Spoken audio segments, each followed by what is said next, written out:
Donald Trump, who is light years ahead of every other Republican primary challenger, is already planning to stack his cabinet with pre-vetted loyalists. Now, all your favorite people, including Tucker Carlson and Steve Bannon, are on that list, so let's get into it, starting with the potential VP pick. Now, this is an Axios report, and Axios listed some of the people you would suspect are people that he's considering for VP. Marjorie Greene, Kristi Noem, Carrie Lake. However, JD Vance also made it on that list, so he's apparently up for consideration. Although I have a feeling he's gonna stick to a female vice president. We'll see. Now, interestingly enough, Melania Trump wants to go in a different direction. She is pushing for Trump to pick Tucker Carlson as his VP. And last month, Trump did in fact say that he would consider Carlson for the role when he was on the Clay, Travis, and Buck Sexton show. And we talked about that story a little bit here at TYT. Now, apparently he has some considerations for Attorney General as well. He's considering Stephen Miller for that position. Now, Miller served as an advisor to Trump and is known as the architect for Trump's pretty brutal anti-immigration policies, including the policy of taking children away from their parents as they reach the border to seek asylum.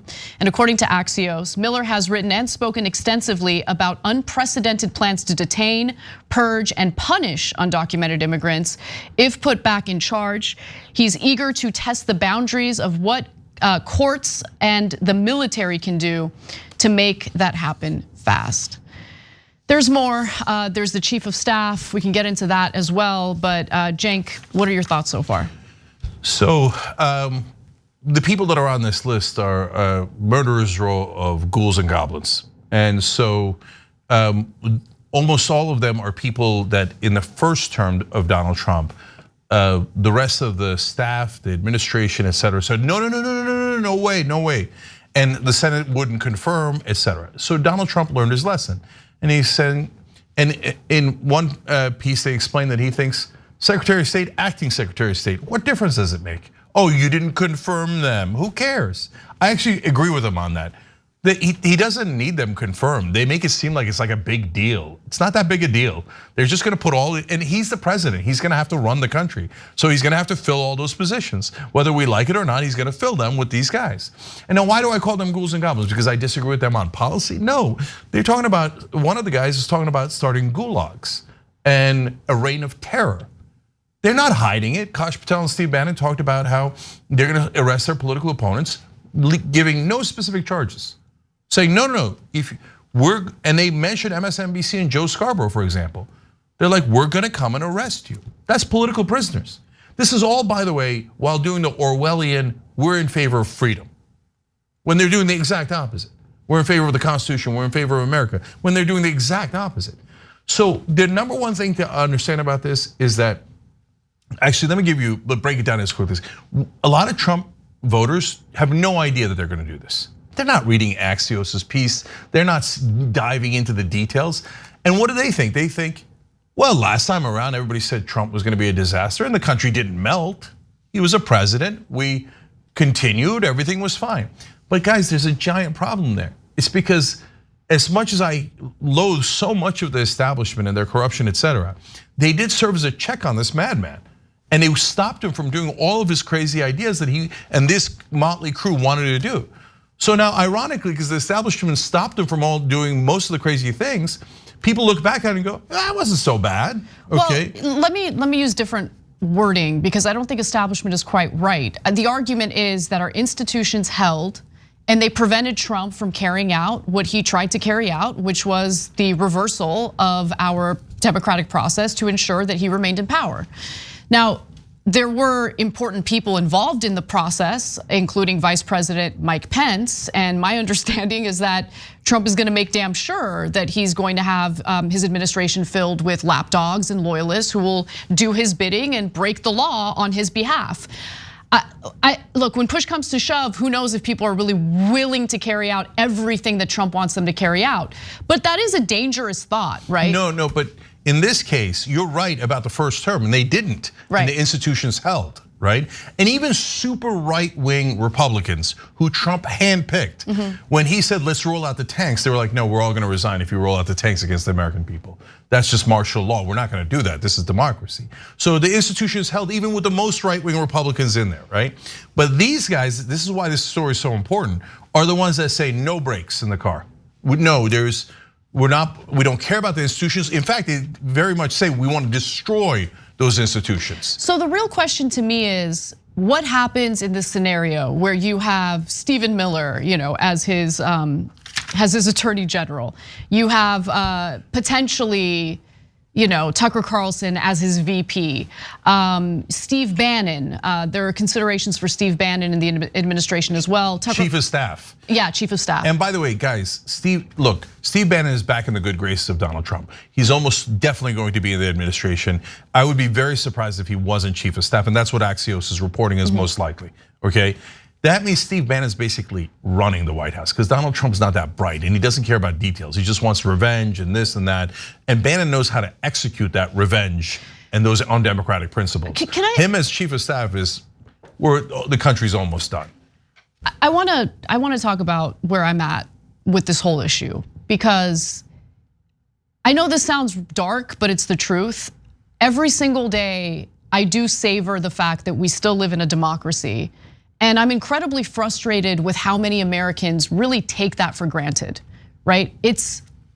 You look at other countries that have a dictator, that are authoritarian, tyrannical. And what's amazing to me is like the very people who believe in the right to bear arms in order to prevent the rise of a tyrannical government are the very people who are either wittingly or unwittingly supporting us barreling toward the dismantling of our democratic process. Now, again, the real question is, and I don't want to be hyperbolic, like I feel like there was a lot of hyperbolic stuff going on in the reporting during Trump's term, right? Which is why I'm a lot more careful in what I believe and what I'm willing to be scared about or concerned about. I am concerned about this. And I think at this point, considering the fact that Joe Biden refuses to allow for a robust primary, which means he's gonna be the candidate on the Democratic side, and he's incredibly weak, and there's a good chance he's gonna lose to Trump. My mind is already in that place of, okay, Trump's gonna be president again. So the real question is, will our institutions hold? That includes the courts, that includes Congress. I have a lot more faith in the courts as opposed to Congress, believe it or not, because we saw what Republican lawmakers were willing to do on January 6th. Even after the riots took place, some of those Republican senators were willing to contest the electoral votes for Joe Biden. So I am worried about Congress, but there are other elements of our government in this system of checks and balances that could protect us from someone like Trump wanting to do what it appears he wants to do.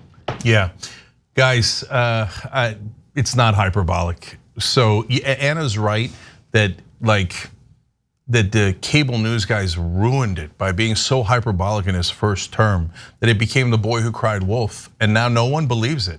Even the Democrats don't believe it. If they really believed that Trump was gonna do this,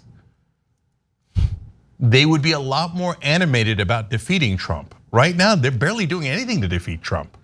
So now, but the thing is, his impulses were always there. That's why I was so concerned, because you would see him saying, hey, can we do X, can we do Y? We know for a fact, and he's not denying any of this anymore. He wanted to build a fence that was electric. You touch it, you die. Alligators, snakes, all this insanity, shooting them in the leg and seeing if they bleed out. And oh, hey, I'm not doing a headshot. All of these things that Trump wanted to do and his administration wouldn't let him do. And now they're all saying in this piece, we're gonna do it here. So let me give you a sense of it and then tell you why the next time if Trump is president, it is not going to be the same, and why I don't think the institutions will hold. So there's a guy named Mike Davis, and he's one of the attorney general candidates. And even if he's not attorney general, he's going in the administration in a very important role. And Axios says the bombastic Davis has promised a 3-week reign of terror in which he would put kids in cages and jail prosecutors and journalists who have gone after Trump. Even telling MSNBC's Mehdi Hasan that he has, quote, his spot picked out in the DC gulag. And by the way, 3-week reign of terror and putting kids in cages are also direct quotes. So there's these guys who are saying, no, we're gonna put you in jail. Now, so what happens? you say, okay, Mehdi Hassan is arrested for what? Guys, you have this sense of like, oh, they're just gonna grab him and the courts are gonna say, hey, that's ridiculous, let him go, right? No, they're gonna invent a charge. And then he's gonna sit there and then they're gonna have to adjudicate it. And then they're thinking of putting Kash Patel, who's just a lunatic, as the head of the CIA or the FBI. And he's gonna weaponize the DOJ. And there's quotes in here where they say, yeah, of course we're gonna weaponize the DOJ because we think the Democrats did it to us. So then we're gonna dig into through the CIA and the FBI into Mehdi Hassan's life, into Joe Scarborough's life, into Chuck Schumer's life, etc. And if they did anything wrong at all, that's it. It's a violation. Okay, what are you gonna do? Not enforce the law? And then the courts are, because they're neutral, objective, they're gonna be stuck in a hard place. I don't know, but it seems like they're bringing only their political opponents and their media opponents. But hey, that guy was with, invent things, prostitute. That guy did cheat on his taxes. That guy did fill out the wrong form, right? So all of a sudden you're like, wait a minute, there goes half his, and then everybody's scared to death. Then no one's opposing Trump or Bannon or any of these guys. Anna's right, Congress is gone. All the Republicans will be 100% on his side, and the Democrats will be scared out of their minds the minute he arrests one of them. They're all gonna cave. You know how Democrats are. We've seen it our whole lives. So then you're like, and then they start to change the rules. They're talking about changing the rules of the government. So then they could start arresting people for things that aren't even illegal now, but they will claim are illegal later. And the number one thing they're concerned about is criticizing Donald Trump. So now, what kind of country do we live in? But the problem is, most of Trump fans don't know it and don't believe it. Hardcore MAGA's like, finally, yes. And their justification is, you guys did it first. Now, it's actually not true. Donald Trump actually did break all those laws in brazen ways, right? But by the way, the DOJ and Joe Biden and this administration and the establishment made a massive mistake by waiting for 2.5 years before charging Donald Trump, because then it made it look political. And why? Because ironically, they were trying to protect him because he's one of the elites. And so now these guys are gonna steamroll everyone. Do you think the Democrats are gonna be able to stand up our institutions?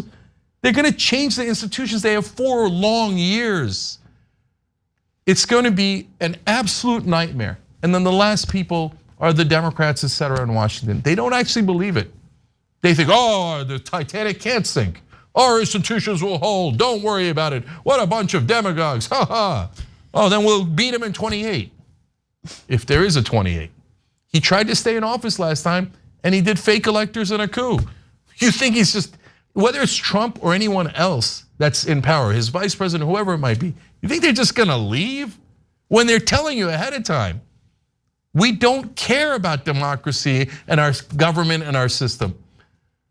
If we lose this election, at a bare minimum. We're gonna lose the election. Let's just accept it, accept it, accept it, because that's where we're at. Just accept it, okay? No, that's, you know me. No, but we have to.